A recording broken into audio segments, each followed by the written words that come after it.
It's your boy, Ed the Dread, and you are tuned into the Ed the Dread podcast. Yes, sir.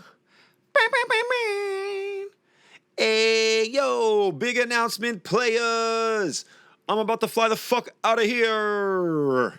I have not left this island chain in roughly 8 years, and I'm about to go to the Zap World Champs and my boy Alec and his bride-to-be Sarah's wedding. What it do? Yeah.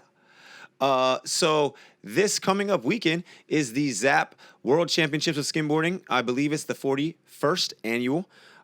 It is a contest that myself and my family have gone to for a very long time. The reason why I was so stoked on vacationing in Dewey Beach for 2 weeks every summer is so that on the middle weekend we could compete in the skimboard contest. I started skimboarding around 8 years old after watching a whole bunch of people on the beach do so at the beach that my family frequented in the summer. And then we got into competing, and now I live on Maui and all I do is ride waves. Crazy how life is. Whoa. But with that said, I'll just touch base on a little bit about how I got into skimboarding, what this contest is about, and, pretty much that's it, whatever. We'll just make this shit quick because I got to get my shit packed up and go on an airplane, But it's Money Mouth Monday, so we got to keep it rolling, baby. Yeah. So like I said, I got into skimboarding around 8 years old. I think I was just watching people slide in high tide, like tide pools. I didn't really see anybody ride a wave until a contest, but I watched people sliding on a board, and then one of my parents found one at a yard sale in the, winter or fall or spring or when we weren't at the beach, and they purchased it for me. So then the next time that we went back to the beach, we were stoked. We went to this skim contest and saw all the pros at that time, where the Bryan brothers were probably the biggest. They created videos, VHS videos, which are classics. The Bomb 2, Solag on Fire, Area 949, Sand Crabs. I mean, more videos than you can imagine.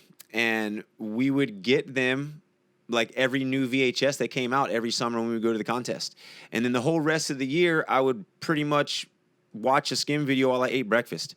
Every day I'd pop the VHS into our busted-ass VCR. You needed a fucking butter knife to get the tape out, and sometimes it played, sometimes it didn't, but whatever. It is what it is. And I played the shit out of those tapes. I do recall that I think they offered, George Bryan offered that they had like a flash drive with all the VHSs, and it was like $100 to get every single video, and I was all about it. And then my house car got stolen like the next day. So actually, Gio, if you still got those, bro, I get dough. I'll buy one of those motherfuckers now. I'll PayPal the fuck out of you, dog. But yeah, I remember I was all stoked. I was like, oh, bro, I'm going to get these videos and be so stoked. I'm going to watch these and then get fucking hyped up and go skim. And then it was like, oh, I don't even have anything anymore. It's all gone. That's a story for another podcast. But yeah. So I used to watch those videos all the time and then go see those guys at contests, and I think the coolest part about skimboarding, and which it still remains the same, is that when you're at a contest and the professional athletes are there, like you're like amongst them, when even at the pro level surfing, just out here, like your local pro surf contest, you're not going to get to just be all up around the competitor.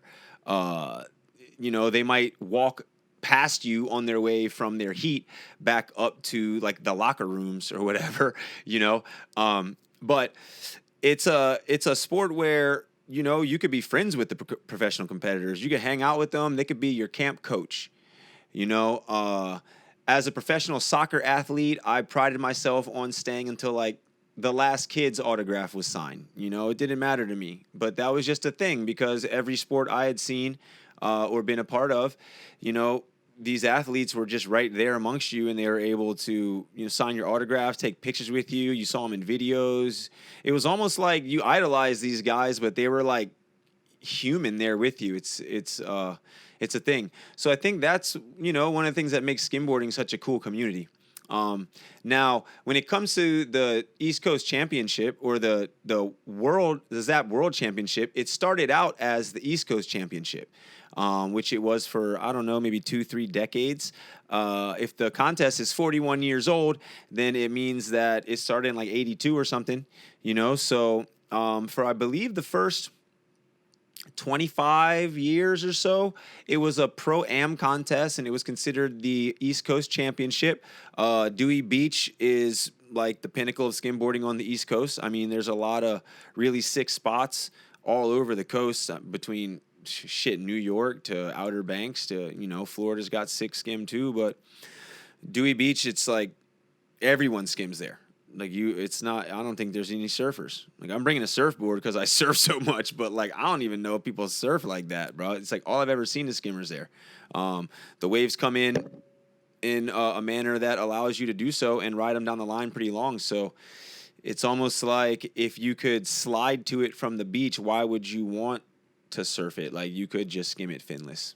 And at one point, Harry Wilson had run the contest for decades, and then his son Jason took over and made it an amateur-only contest, and that's when it became the World Championships, and they started bringing international competitors out. I believe that first year, we had Lucas Fink there, Dave Sturman, Lucas Gomez maybe, and another brother, Guillermo Vaz, Johnny Weber, but it was like the best amateur skimmers that were out. And I met Sturman, who, you know, became a really good friend of mine.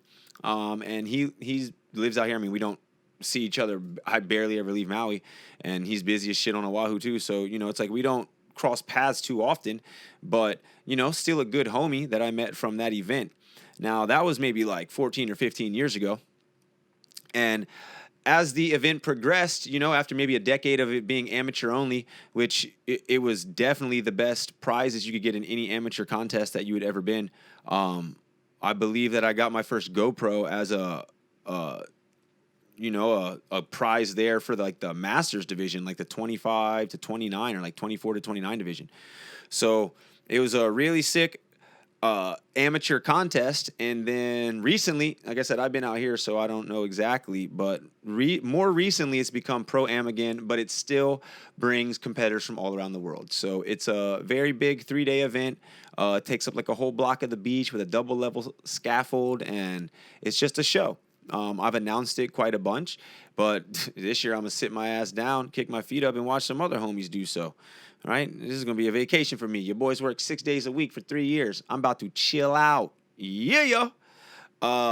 Lastly, one really cool thing is that I started off in the mini huni division, which I didn't know what the hell mini huni was. Quick side note, the first time I ever went to Laguna, I was at Morgan Just's house, and he had like the first skim mag ever, I think, and it was like the East Coast Championship results, and my fucking name was in like the top 3 for the mini huni division. I was cracking up, bro. Now, I don't know how old I was. I was probably like 20, I don't know, 26 or something. But, you know, seeing my name in a magazine from a competition when I was like 10 was kind of funny. But yeah, the mini huni division, I never knew what the hell a mini huni was. It was like, you know, and actually I never knew how to pronounce it because like the mini division is below it, and then you would just say mini huni. But it's Menehune, which is, you know, a historical race of Hawaiian, you know, mythical or not, I'm not sure. I've read quite a bit about censuses on Kauai, and a large amount of people from the original censuses on the island of Kauai saying that they are descendants of Menehune. So, you know, if they're actually a race of, you know, Polynesian people, that is up for debate, maybe. I don't want to offend anybody, but it is said, you know, that they were very good at work and very good at building things, and it was like they would construct something at night only and overnight, and if it wasn't done overnight, they would just abandon it and leave it unoccupied. And I don't think that any were left abandoned or unoccupied. So just kind of from what I've heard, I mean, people honk when they go through the tunnel over on the Pali toward Lahaina, and it's like, oh, honking for the Menehune. And I've always loved it because my pops used to honk our score coming back through this tunnel for like $4.95. White Oak, somewhere in Rockville, Maryland or something. And so I always honk, go, Minehune.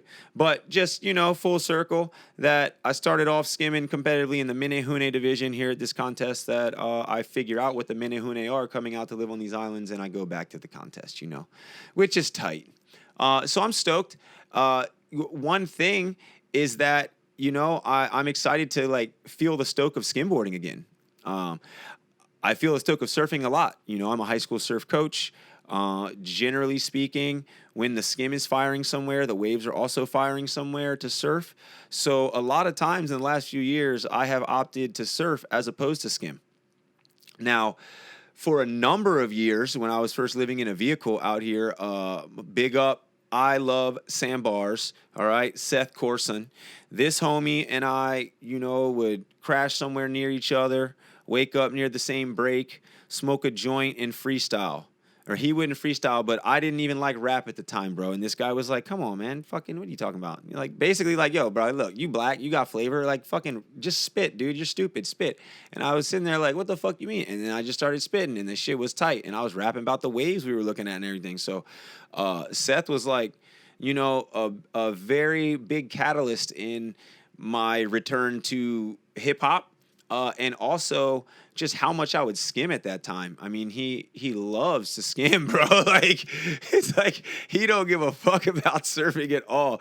Like, I'd be at the bay and it'd be like dawn, there's like 4 people on it, and you're like, yo, it's breaking from like the fucking point or the elbow all the way over to Keiki Bowl, bro. Like, he don't care. He just go, hey, I'll watch you for a little bit. I'm gonna go over to Kaanapali Point, and we had a great relationship that way, I would surf. He might take a few pictures for me, and then we'd go skim somewhere, and then go get lunch, and then I'd probably go like work and or go surf again, and then he'd probably go find a new skim spot, and then we would just meet up later on in the evening or meet up the next day, and it was great, man. So big up, Seth. Hopefully I can see you in the time when I'm over there, but you had me stoked on skimming so much back then, and after you bounced, bro, it wasn't, not like it wasn't the same, like it was your fault or anything, but, I'm a morning person, and a lot of the homies that skim out here aren't really morning people. So you were like the double, triple sesh, like dawn patrol, midday, and evening, where I'm like dawn patrol, got to go to work, got to do some other shit in the evening. And you'd meet up with all the homies. But, yo, I appreciate every moment that we had together, homie. Like, that was sick. And, again, I'm excited to see a lot of the old skim community and, just get the skim stoked back and have a good one. So with that said, that is the end of your Ed the Dread podcast for this Money Mouth Monday, because damn, dog, my homie's coming to get me soon. I got to roll one up. Like if you liked it, share if you care, click subscribe, be a part of the tribe. If not, fuck it, going hard forever. Yes, hui ho, Kako.